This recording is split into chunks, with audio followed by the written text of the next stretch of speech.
So there are a lot of things that we did that, again, not everyone has to do before getting engaged or married. But there are a lot of things that we did. We did therapy together. Mm-hmm. We did workshops together. We did workbooks together.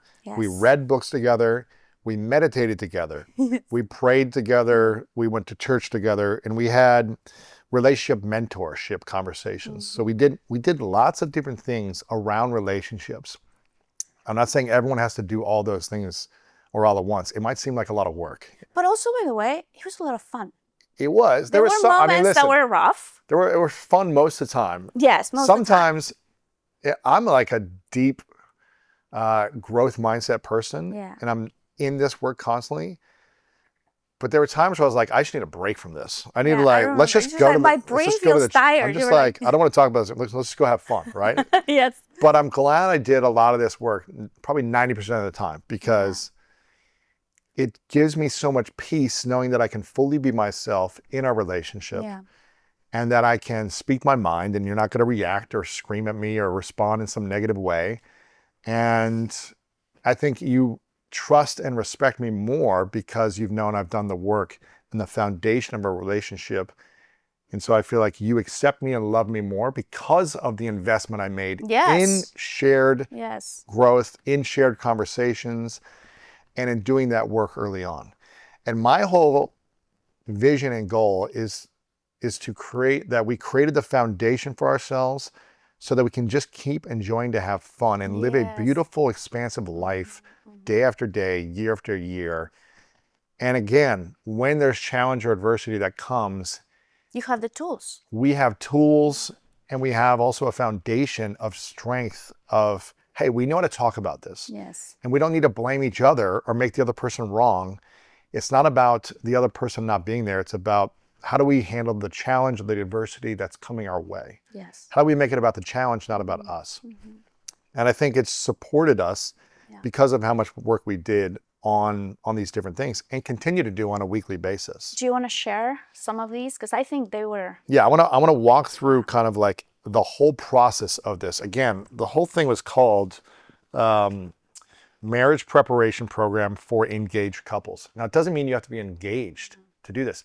I almost think, like, if you thought about doing this before engagement, Yes. it would be better. Yeah. Because a lot of people get engaged and they don't have all these conversations. Mm-hmm. Then you were engaged for what, 6 to 12 months or Yeah. 2 years, and you still don't have the conversations, and you get married, and you're like, oh, I didn't know this about you. Yes. Because we lacked the courage or the presence or whatever to speak up and use our voice and say, this is what I really want for the vision of my life. Mm-hmm. And so again, I almost think this is what we did something else before getting engaged. We read a book called 8 Dates as well, Yes. which was really powerful. Mm-hmm. We read a book called How to Be an Adult in Relationships. That's an amazing book. And we'll kind of, Yeah. I think in the future, we'll break down a few of these different books that were really powerful for us. But this, and I think maybe that was, if you go through 8 dates, it's kind of like a preview to what you're going to get It's in a this. preview. Yeah, it's like it's getting the water Getting up ready. to here. Yeah, it's starting to This talk other about. one was This is really deep. like deep. This You're is deep. going deep in So I'm there. just going to walk through some of the things that we talked about, and Yeah. then we can break down each one of these. But the first part of it, which I thought was really cool, Mm-hmm. was a candle ceremony, Mm-hmm. which for a guy, it might seem a little weird. Being like, okay, we're going to do this candle ceremony, but I think women may be more open to that or more used to doing this. Yes. But it's really about, like, we had to have a candle. Yeah. We lit the candle and we set an intention for what we wanted to create from this experience, Mm-hmm. right? It was like, what is our intention? Yes. What do we want to build for this weekend workshop when we go through this? Mm-hmm. How do we want to show up? It was just allowing our hearts and our minds to get in alignment with a vision of connection, communication, honesty, Yeah. and vulnerability. It's Yeah. like, how do I make sure I really speak what I feel or all my fears or concerns so that I share things and my partner's able to share things and we can come together stronger. Yeah. And it was also beautiful because we said, while doing this candle ceremony, we prayed about it, meaning also we were saying, it's not just the two of us in this relationship.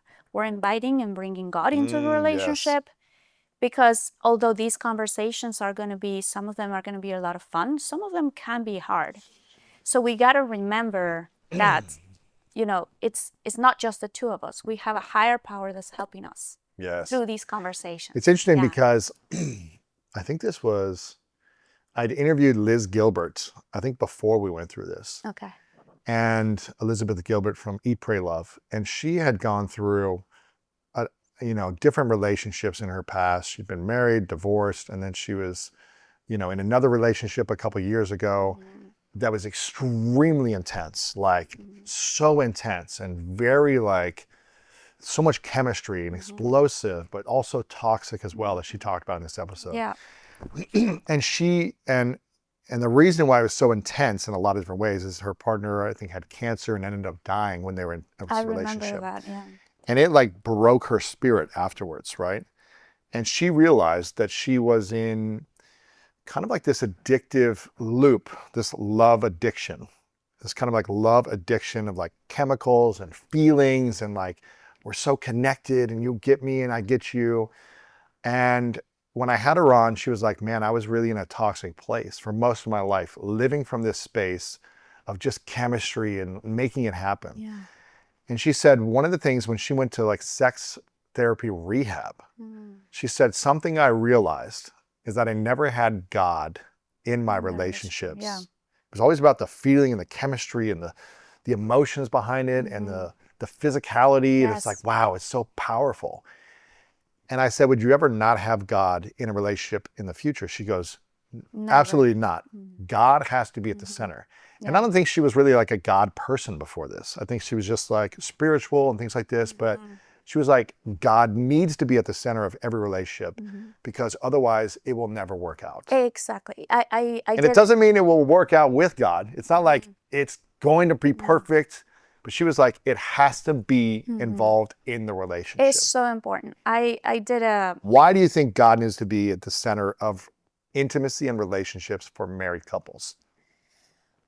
When I went to, I did this pilgrimage to Medjugorje, and I was having a really beautiful conversation with a priest. It's such a wonderful experience because you get to go through all of this and just basically like, the experience of confession is like you bring everything that is waiting on you, everything that is happening, everything. It was a beautiful, beautiful conversation. After that, we were just going for a walk. And I'm talking to the priest and saying, my fiance and I are getting ready to get married. Do you have any advice for us? And he said that's the number one advice he gives people. Bring God into the relationship. He said, a relationship doesn't break up.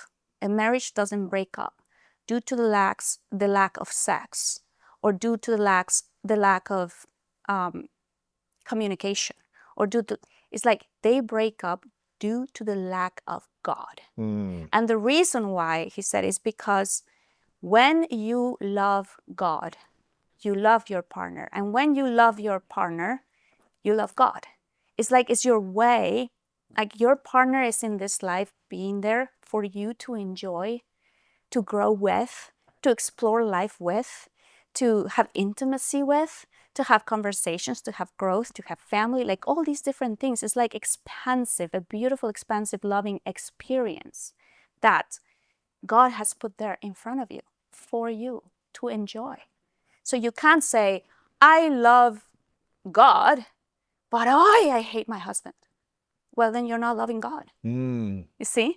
Like you can't say these type of things. You can't, like if you look at your husband in the eyes, even if he's at that moment, you're like, oh my God, he's annoying me. What is this thing? He's just living his life. He's being whatever he's being at that moment because you never know. Maybe it has nothing to do about you. Maybe he's frustrated with something with work. Maybe he's, being a little bit impatient. Maybe he's whatever. He's living a life experience at the moment and you're sharing this life with this person. And God is there with you to give you the moment to say, I love him. He's just having a hard time right now. Or he's just being the way he is usually in these situations, and that's okay. I love him. I accept him just as much as God loves me and accepts me. It's God imitating the love of God into the relationship. Like this is the way I took it in, and this is the way I feel with you. you know? Thank you for watching this video. If you want more inspiring clips like this, make sure to click right here to subscribe and click right here to watch that next video that is specific to support you in your life.